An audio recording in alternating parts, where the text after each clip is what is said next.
We don't have the Trump administration anymore, but there was certainly a presumption when Trump became president. Relations with Mexico were not going to be easy, and yet, at least from my perspective, didn't have many blow-ups. Talk to us a little bit about the relationship between these two men and how it affected the country. It was an incredibly strange relationship because here you had the president of Mexico, Andrés Manuel López Obrador, a leftist, having an incredible relationship with this far-right president, Donald Trump. And López Obrador has always had this idea that Mexico's issues have to be resolved only by Mexicans, that nobody should get involved.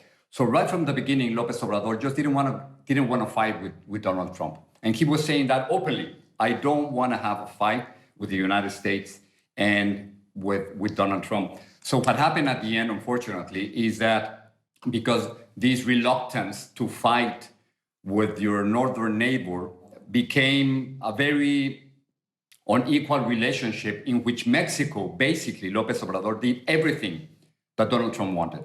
So Mexico, at the end, became the wall.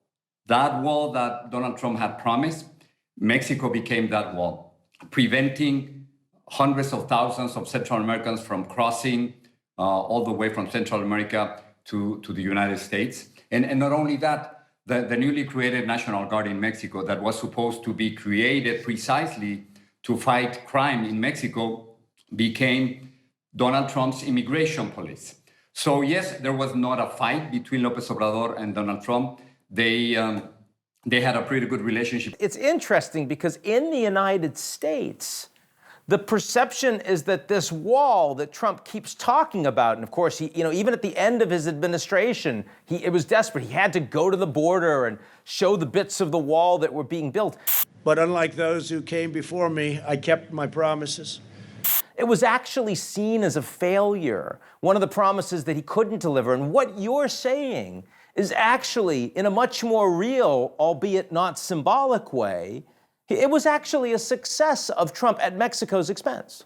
Well, I mean, just see the numbers. On a regular year, Ian, the United States would have about 1 million legal immigrants every single year. But with Donald Trump, those numbers went down to about 600,000. It's the lowest numbers in decades. So something was changing. And because of the pandemic, we have to remember that. And because of very unusual agreements between the United States, Mexico, and Central America. The United States, the Donald Trump administration, they were able to establish this new program called Stay in Mexico for immigrants, Central American refugees coming from Nicaragua, Honduras, El Salvador, and Guatemala.